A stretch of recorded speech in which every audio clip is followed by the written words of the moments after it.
하나님 말씀은 히브리서 11장 8절부터 10절, 13절부터 14절, 39절 그리고 40절을 읽도록 하겠습니다.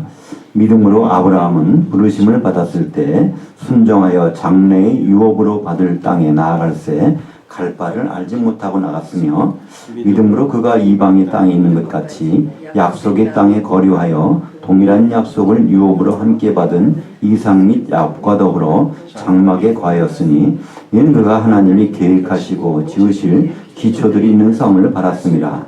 이 사람들은 다 믿음을 따라 죽었으며 약속을 받지 못하였으되 그것들을 멀리서 보고 환영하며 또 땅에서는 외국인과 나그네임을 증언하였으니 그들이 이같이 말하는 것은 자기들이 본향 찾는 자들임을 나타냅니다.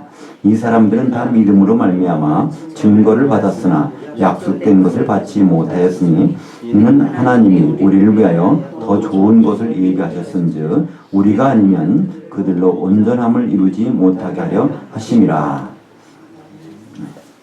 이런 말씀을 가지고 나그네를 위하여 본향을 이루고 가는 성도들, 이런 제목으로 은혜를 나누겠습니다.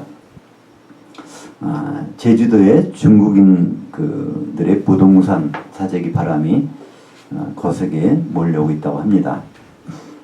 그 이유를 크게 두 가지로 보고 있는데요. 첫째는 중국의 요커들이, 요커라면 중국의 나그네 여행객들입니다. 그들이 몰려오고 있는데 한 600만 명이 작년에 왔다고 그러죠. 금년에는 더 많을 텐데 그들을 받아들일 수 있는 건물, 숙소 그런 것들을 가지고 준비하기 위해서 이제 부동산 붐이 일고 있고요. 또 하나는 이제 중국에 살던 사람들이 아예 여기에서 정착하기로 하는 사람들, 맘 놓고 살기 위해서 그래서 50만 달러, 하나로 약 5억 원 정도를 투자를 하면 그거 5년 동안 그걸 이제 상황을 봐가지고 영주권을 준다고 합니다. 그래서 그들이 당사자와 가족들까지 주기 때문에 그래서 이제 제주도에 땅과 부동산을 사는 그 움직임이 굉장히 불고 있다고 합니다. 우리는 그냥 여행객, 나그네, 우리말로 순수한 나그네죠. 나그네. 이걸 한자로 하면 여행객인데요. 중국 사람들은 그걸 두 부류로 나눈다고 합니다. 국내 여행하는 사람들은 우리말로는 여객, 한자는 여객인데 여객. 그래서 이걸 루이커라고 하고요. 해외 여행하는 사람들을 그거를 유객, 유랑하는 손님에서 유객해서 그것을 중국 발음을 하면 요커라고 합니다. 그래서 요커들이 요새 뭐 TV나 뭐 보면은 요커들이 몰려온다 그러는데 요커라는 것은 중국인 방문객들을 이제 우리가 요커라고 합니다. 그러니까 지금 이제 한마디로 중국인 나그네들이 막 몰려오는데 그들이 정착할 집들을 준비해서 돈 벌자는 사람들이 이제 제주도에 많이 나타났다는 거예요. 그뿐 아니라 송도에도 그런 일이 나타나고 오늘 이제 이런 생각을 가지고요. 우리 히브리서 본문 말씀을 같이 보기를 원합니다. 우리는 일반적으로 예수를 믿고 나면 다시 깨닫는 것은 우리가 인생은 나그네다 그럽니다. 그래서 본향을 찾아가는 나그네라고 생각을 합니다. 그러면서 그게 우리들의 모습이라고 생각을 해요. 그래서 성경에 나오면 많은 믿음의 사람들이 그렇게 했기 때문에 우리도 그렇게 해야 된다. 이 세상은 그냥 나그네길이라고 생각하면서 거기에 목표를 두고 살아야 된다. 이렇게 얘기를 합니다. 근데 오늘 본문 말씀은요. 그거하고 좀 다른 말씀입니다. 그들은 그렇게 하기 때문에 그들이 받아들일 집을 우리가 장만해야 된다는 것이 이 히브리서 11장의 궁극적인 목적입니다. 그래서 히브리서 11장을 보통 믿음장이라고 합니다. 고린도전서 13장은 사랑장이라고 그러죠. 히브리서 11장을 믿음장이라고 그러는데 거기에는 첫 번째 아벨의 이름부터, 그러니까 아벨의 제사, 형과 가인의 제사가 다른 제사를 드리다가 형한테 돌에 맞아 죽은 아벨이 있고요. 그 다음에 에녹이 나오고요. 바로 300년 동안 하나님과 동행하다가 그냥 별리에 올라간 에녹이 나오고 또 노아가 나옵니다. 그러니까 수십 년 동안 방주를 만들면서 산에다가 방주를 짓고 있는 거 얼마나 사람들 거기에 손가락질을 당했겠어요. 그죠? 그런 노아, 아브라함 같은 기라성 같은 믿음의 사람들이 등장을 합니다. 그래서 사람들은 우리가 저 사람들의 믿음을 가졌으면 얼마나 좋을까. 이제 그 사람들을 부러워합니다. 그리고 조금이라도 내가 저런 사람들의 믿음을 닮아갈 수 있다면 얼마나 좋겠는가 그렇게 생각을 합니다. 그러나 그들은요 우리의 모델이 아닙니다. 전혀. 우리가 그들을 찾아간다 하면요 하나님은 실망하실 거예요. 그것이 히브리서 11장의 내용들입니다. 그들은 한마디로 나그네들이고요. 하나님은 우리 성도들 버리신 것을 나그네들이 들어갈 수 있는 본향을 우리 보고 세우라고 하는 것입니다. 오늘 히브리서 말씀 중에 보면요 11장에 그 본향에 대한 것을 성이라고 얘기합니다. 성은 도시죠. 10절에 또 14절에 보면 그 성을 아브라함은 그 새 예루살렘 성을 찾아가는 사람이고 하나님은 그 성을 준비한 분이다. 이렇게 소개를 하고 있습니다. 성도들은 본향을 찾는 자가 아니라 본향을 준비하고 본향이 되어주는 사람이라는 것을 히브리서는 11장은 말씀하고 있죠. 예수님은 믿음의 창시자이고 종결자이십니다. 히브리서 12장 2절에 보면 믿음의 주요 온전케 하시는 예수를 바라보자 이렇게 됐는데 이건 번역이 좀 정확한 번역이라고 하면 믿음의 창시자요 믿음의 종결자이신 예수를 바라보자. 한마디로 예수님이 2000년 전에 오셔서 십자가에 달리시고 죽으시고 부활하시기까지는요 그 전의 믿음은 예수님의 믿음이 아니라는 거예요. 진짜 믿음은요 그때부터 시작됐다는 것입니다. 그러면 예수님 전에 있던 아브라함이나 에녹이나 노아 이 사람들의 믿음이요 히브리서 11장에 소개되고 있는 사람들 그 사람 믿음은요 우리가 본받아야 될 믿음이 아니라는 겁니다. 그들의 믿음은 예수님이 오셔서 할 믿음에 대해서 그걸 기다리는 믿음이라고 성경은 말씀하고 있습니다. 우리는요 예수 그리스도를 믿는다는 것과 예수 그리스도의 믿음을 갖는다는 것은 약간 차이가 있다고 성경에서 우리는 확인합니다. 예수 그리스도를 믿는다는 건 무슨 뜻일까요? 예수님은 어떤 분이야? 그 사실을 믿는 것입니다. 그죠? 예수님은 좋은 분이야. 그죠? 그렇게 믿는 거예요. 그는 심지어는요 모슬렘 그 이슬람교 사람들도요 예수님을 좋은 사람으로 생각해요. 선지자로 생각한단 말이에요. 그건 그냥 예수를 믿는 것입니다. 그러나 성경에서는요 우리가 의롭게 되는 것은 예수 그리스도의 믿음으로 의롭게 된다는 거예요. 그러니까 예수 그리스도의 믿음이 무엇인지가 우리에게는 굉장히 중요한 것이죠. 그러면 우리가 믿음이라는 단어부터 생각을 해봐야 됩니다. 믿음이라는 건 한마디로요 설득당했다는 거예요. 설득당하는 게 믿음입니다. 그럼 예수님은 무슨 설득을 당했을까요? 창세기 3장 22절에 보면 바로 우리 중 하나가 하나님 성부 성자 성령 중에 한 분이 선악을 경험하시겠다는 겁니다. 이 선악이라는 건 죽고 사는 일이에요. 하나님이신 분이 인간의 몸으로 오셔서 죽음과 부활을 경험하시겠다는 약속을 창세기 3장 22절에 하십니다. 그때 우리라고 그래요. 하나님이. 그러니까 우리 중에 하나가 그 말을 듣고 설득당한 분이 바로 예수님이라는 거예요. 그 믿음을 가지신 거예요. 그래서 그 믿음을 가지고 2000년 전에 사람 몸으로 오셔서 십자가에 죽으시고 부활하신 거. 이것이 바로 예수님 믿음이세요. 그래서 예수님 십자가에 죽으시고 부활하신 거, 피를 흘리신 것 때문에 그 복로로 우리가 의롭게 되는 것이지 예수님은 대단한 사람이다. 예수님은 훌륭한 분이다. 이거 아무리 연구해봐야 우리의 믿음하고는 관계 없다는 것입니다. 그래서 그렇게 되면요 마태복음 11장 11절 말씀이 이해가 됩니다. 제가 한번 읽어보겠습니다. 마태복음 11장 11절에 내가 진실로 너에게 말하노니 여자가 낳은 자 중에 세례 요한보다 큰 이가 일어남이 없도다. 그러나 천국에서는 극히 작은 자라도 그보다 크니라. 예수님 말씀하시기를 여자가 낳은 자 중에 세례 요한보다 더 큰 사람이 일어나는 게 없다는 거예요. 여기서 크다는 것은요 믿음을 얘기하는 것입니다. 그러니까 이 세례 요한 전에 태어난 사람들, 여자가 낳은 자라는 거예요. 엄마 뱃속에 나온 사람들. 이 지구상에요. 어머니 뱃속에서 안 나온 사람 누가 있습니까? 여기에는요. 아담은 아니겠죠. 아벨도 포함되고 에녹도 포함되고 노아도 포함되고 아브라함 모든 히브리서 11장에 나오는 모든 믿음의 사람들을 다 포함하는 거예요. 이들 전부 다 해도 세례 요한보다는 못하다는 겁니다. 왜 그럴까요? 세례 요한은요 예수님 믿음의 창시자를 본 사람이에요. 그 사람보다 못하다는 겁니다.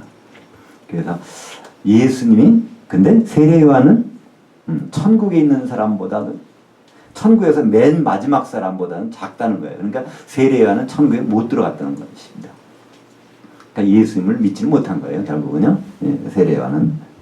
그 이유는 이제 예수님 십자가 사건 그 이후부터가 참 믿음이 주어진다는 것을 말씀하고 있습니다. 이 때문에 예수 그리스도의 믿음, 우리가 그걸 갖고 싶은데 예수님이 이뤄놓은 믿음이라는 것은요, 다시 말해서 예수님이 설득당하신 믿음이에요. 하나님이신 그분이 인간의 모습으로 설득돼 가지고 오셔서 죽으시고 부활하신 그 믿음, 피를 흘리신 믿음, 그것은 성육신에서 시작돼서 십자가로 완성된 믿음이죠. 그럼 하나님이 십자가에서 피를 흘리셨는데 왜 그걸 흘리셨을까요? 우리는 여러 가지 생각할 수 있습니다. 내 죄를 위해서요? 다른 사람 죄를 위해서요? 부분적으로 맞지만 완전한 해답은 아니에요. 우리가 시험을 치를 때요, 객관식 시험은요, 그냥 고르면 돼요. 딱딱딱딱. 근데 주관식 시험을 할 때는요, 이거 쓰는 거잖아요. 그럼 채점할 때, 채점이 90점이 나올 수도 있고, 50점 나올 수 있고요, 빵점이 나올 수 있어요. 가득 썼는데, 거기에 대해서 점수는 다를 수도 있단 말이에요.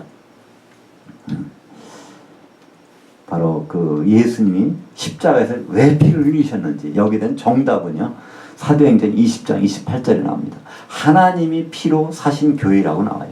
교회를 이루시기 위해서 십자가에 피를 흘리셨다는 거예요. 그러니까 교회를 이루시기 위해서는 뭐가 필요할까요? 성도들이 필요하잖아요. 그러니까 성도들은 원래 예수를 믿어야 되잖아요. 그러니까 예수를 믿어서 그들을 의롭게 만든 일이 벌어지기 때문에 우리 각자는 십자가의 공로로 의롭게 되는 것이지, 거기서 끝나면요, 우리는 시험 문제에서 정답을, 그러니까 만점을 받을 수가 없다는 것입니다. 그래서 성경은요, 예수님 십자가에서 피를 흘리시는 것은 정확히 말해서 교회 때문이고, 교회는 뭐라고요? 에베소서 5장 31절과 32절에 보면 그리스도의 아내, 신부라는 거예요. 예수님이 신랑으로 오실 때 그의 신부될 것이 교회라는 겁니다. 우리는 그것이 참 이해가 안 돼요. 왜 교회라는 것이, 우리는 자꾸 건물로 생각하기 때문에 이해가 안 됩니다. 교회는 건물이 아닙니다. 지금 우리는 교회를 이루고 있는 것입니다. 두세 사람이 내 이름으로 모이는 곳에 내가 거기 있겠다는 주님의 몸을 가지고 있는 것이 바로 이 교회지 않습니까? 근데 교회는 다른 면으로는요, 하나의 건축물입니다. 예수님이 신부기도 하지만 요한계시록 21장에 보면요, 새 예루살렘이라고는 건물이 내려와요. 이게 바로 어린 양의 신부라는 거예요. 그 건물이 어떻게 생겼는지 옥으로 되어 있다는 건데, 옥이라는 것은요, 원래 이게 불투명체입니다. 보통은 그 녹색이 나오는 그 줄만호라고도 하는 그 만호라는 보석인데, 성경에 보면요, 벽옥과 같은, 근데 수정처럼 생겼다는 거예요. 그러니까 과거에는요, 다이아몬드가 없으니까 사도 요한이 그거 봤을 때 다이아몬드를 보면서 아마 수정 그렇게 봤는지도 모릅니다. 하여튼 그런 한 덩어리의 벽옥으로 된 그것이 바로 새 예루살렘이고, 그것이 어린 양의 신부라는 거예요. 그러니까 이제 교회가 궁극적으로는 어떻게 될까 하는 거는 참 그 상상이 안 가는데, 그건 성경으로 기록을 해놓은 거 아닙니까? 요한계시록 21장에 보면 새 예루살렘 모습을 아주 잘 설명하고 있습니다. 그러니까 한마디로 이 새 예루살렘 성을 오늘 말씀에 보면 히브리서 11장 10절에 아브라함 그 성을 찾고 있는 사람이라고 얘기하고 있고요. 히브리서 11장 14절에 보면 하나님의 그 성을 예비하신다고 말씀하고 계세요. 근데 우리 그 성은 바로 우리 교회의 완성이기 때문에 성도들이 이루어가고 있는 것입니다. 근데 아브라함 같은 사람 얼마나 믿음이 좋아요. 에녹 같은 사람 얼마나 믿음이 좋습니까? 근데 그들은 그 성을 지금 가려고 준비하고 있는 사람들이라는 거예요. 근데 그 성이 준비가 안 되고 있다면 그들은 참 실망하겠죠? 우리는 성경에서 굉장히 귀한 보물을 받습니다. 먼저 우리가 어떻게 구원받는지, 어떻게 하나님 자녀가 되는지. 그렇지만 거기로 끝나면 되는 것이 아니죠. 거기로 끝나는 것보다는 더 큰 뜻이 있습니다. 한마디로 밭에서 곡식들을 막 주세요. 그 추수해서 그걸 걷어들 창고가 있어야 그걸 집어넣지 않습니까? 한마디로 하나님은요, 많은 믿음의 사람들을 구약시대부터 아브라함을 비롯해서 노아 많은 사람들을 다, 믿음의 사람들을 다 추수해 놓았습니다. 그들을 담을 그릇이 필요한 거예요. 그 그릇으로 사용될 사람들이 바로 교회를 이루고 있는 성도들이고요. 그것이 완성되면 새 예루살렘 성이라고 합니다. 요즘에 이제 스마트폰을 보면 얼마나 많은 기능이 있으니까 그냥 전화 주고받는 거, 문자 왔다 갔다 하는 것만이 아니라 사진도 찍을 수 있고요, 동영상도 만들어서 보낼 수 있고요, 할 수 있는 게 굉장히 많아요. 날 일기예보도 들을 수 있고요, 지금 내가 뭐 먹고 싶은데 어디 가면 먹을 수 있을까, 이 음식점 알 수 있어요. 별의별 것도 알 수 있는데 이거 기능을 제대로 활용하고 못한다면요, 그냥 옛날 전화기, 선전화가 더 좋을 수도 있어요. 마찬가지로 이 성경을 우리가 가지고 예수를 믿고 하나님을 섬긴다고 그러는데, 정말 성경의 본뜻을 알지 못하고 한다면 얼마나 우리도 낭패고요, 구약의 그 성도들, 신 믿었던 사람들도 얼마나 낭패가 다는지를 알 수가 없습니다. 창세기 2장 12절에 보면요, 에덴에서 발원한 그 첫 번째 강, 비손강에 세 가지 건축 재료가 나옵니다. 거기 금이 있고 베델리엄이 있고 호마노가 나와요. 이 금이라는 건 우리가 다 아시니까, 이 베델리엄이라고 하는 것은 식물성 진주입니다. 이게 러시아에, 소련에 가면 그것이 굉장히 많이 나와요. 그걸 호박이라고 그러죠. 호박 그거 아시는 분은 다 아시죠? 호박 아십니까? 호박 속에 보니까 뭐가 있죠? 그 속에 벌레도 있고 뭐 어떤 건 뭐 나비 같은 것도 있고, 그러니까 그것이 어떻게 생기냐면요, 이게 나무가 상처를 나면요, 상처를 덮어주기 위해서 진액이 막 흘러나와요. 그 진액이 끈끈하니까 그 속에 벌레도 들어가고 있는 거예요. 근데 그것이 땅속에 묻혀서 열을 받고 압력을 받으면 그게 그냥 이게 우리가 하는 보석처럼 호박이 되는 것입니다. 그것을 창세기 2장 12절에서는 베델리엄 그랬어요. 이걸 식물성 진주입니다. 진주라는 거 그렇잖아요. 조개 속에 어떤 그 세금파리 같은 거 들어가, 유리조각 같은 게 들어가요. 그럼 상처가 난단 말이에요. 그 상처를 쌓기 위해서 계속 진액을 넣어내요. 그러면 그 진액이 굳어져서 진주가 되는 거 아닙니까? 그러니까 진주 양식장에서는 다 그렇게 하는 거예요. 거기다가 그냥 뾰족뾰족한 걸 집어넣는 거예요. 그럼 그것 때문에 계속 조개가 진액을 뿜어내면서 그게 점점 커지는 것이죠. 바로 이 진주 역할이 뭘까요? 바로 우리 예수님의 역할입니다. 예수님은요, 우리 상처를 싸매주기 위해서 그분이 바로 진액을 품어서 그걸 만드신 분이에요. 새 예루살렘을 보면은 거기에 12진주문이 있어요. 예수님을 나타내는 거예요. 그러니까 새 예루살렘은요, 예수님을 통하지 않고 들어갈 수 없는 거였어요. 그분의 희생을 통하지 않고선.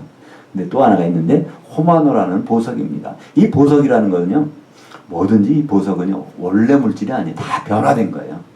그죠? 그러니까 우리가 이제 옥이라는 것도 있죠. 옥이라는 것, 흙하고는 성분이 똑같습니다. 화학적 성분은 똑같은데, 산화 알루미늄과 산화 나트륨, 그것이 바로 흙의 성분이에요. 그것을 갖다가 한 2000도 정도 온도로 옮겨놓으면 그게 옥이 돼버립니다. 보통 이 유리 만드는 것도 마찬가지 아닙니까? 유리 모래 가지고, 모래를요, 이거를 열에 가하면 이게 구우면 유리가 되는 거예요. 똑같은 성분, 산화기술을 그걸 가지고 화학적으로 수정을 만들잖아요. 그러니까 보석이라는 건 다 변화된 거란 말이에요. 우리 사람들이, 성도들이 변화되면 그것이 보석까지 된다는 것입니다. 그래서 새 예루살렘은 금은 하나님 아버지의 변치 않는 아버지를 뜻하죠. 성부와 진주문, 성자와 성령을 통해서 변화된 우리 보석 같은 사람들이 하나의 벽으로 이루어지는 것이 새 예루살렘 성의 모습을 우리에게 보여주고 있습니다. 그러니까 새 예루살렘에 이제 들어오는 사람들이 나와요. 백성들이 다, 그 사람들이 이제 예수 믿고 구원받은 사람들이 다 들어오는데, 그것은 구약의 성도들을 포함합니다. 그들이 들어오는 집이 새 예루살렘 성이고요. 그 성을 위해서 가는 것이 긴 교회고요. 교회를 이루고 있는 모든 분들이 성도들이라는 거예요. 그러니까 우리는 거기 들어오는 거 얼마나 신날까, 새 예루살렘 우리는 가야지 하는 것이 아니라 그들이 갈 집을 우리가 만드는 사람이라고 성경은 말하고 있습니다. 히브리서 11장 15절과 16절 주고 왼쪽에 말씀 요약 밑에 부분에 파란 글씨로 되어 있는데, 제가 읽겠습니다. 그들이 나온 바 본향을 생각하였더라면 돌아갈 기회가 있었으려니와 그들이 이제는 더 나은 본향을 사모하니 곧 하늘에 속한 것이라. 그러므로 하나님이 그들의 하나님이라 일컬음을 받으심을 부끄러워하지 아니하시고 그들을 위하여 한 성을 예비하셨느니라. 그러니까 그들을 위하여 한 성을 예비하신 것, 이것이 바로 이제 마지막으로 오늘 결론이 되는 부분을 읽어보겠습니다. 오늘 본문 주보 오른쪽 맨 밑에 부분에 보면 히브리서 11장 39절과 40절을 같이 읽겠습니다. 그들이 이같이 말하는 것은 자기들이 본향 찾는 자들임을 나타냅니다. 이 사람들은 다 믿음으로 말미암아 증거를 받았으나 약속된 것을 받지 못하였으니 이는 하나님이 우리를 위하여 더 좋은 것을 예비하셨은즉 우리가 아니면 그들로 온전함을 이루지 못하게 하려 하십니다. 그러니까 아브라함도요, 그것을 본향에 대한 증거는 받았어요. 그죠? 이삭을 통해서 죽었다가 살리는 걸 받았습니다. 에녹도 받고요. 다 모든 사람들이 그 믿음의 그 결과물을 하나씩 받았단 말이에요. 증거. 확실히 그렇게 해주는. 그러나 그 약속된 것, 본향은 받지 못했다는 겁니다. 그 본향은 바로 누가 이룬다고요? 40절에. 이는 하나님은 우리를 위하여 더 좋은 곳을 예비하셨습니다. 우리가 할 일이 있다는 거예요. 그것이 바로 새 예루살렘을 건축하는 것이고 교회가 되는 것입니다. 우리가 아니면 그들로, 그들이라는 것은 모든 믿는 사람들 얘기합니다. 그죠? 그들로 온전함을 이루지 못하게 합니다. 새 예루살렘 성이 못 들어간다는 겁니다. 요한계시록 21장에 나오는 새 예루살렘 성은 아브라함이 바랐던 그 본향입니다.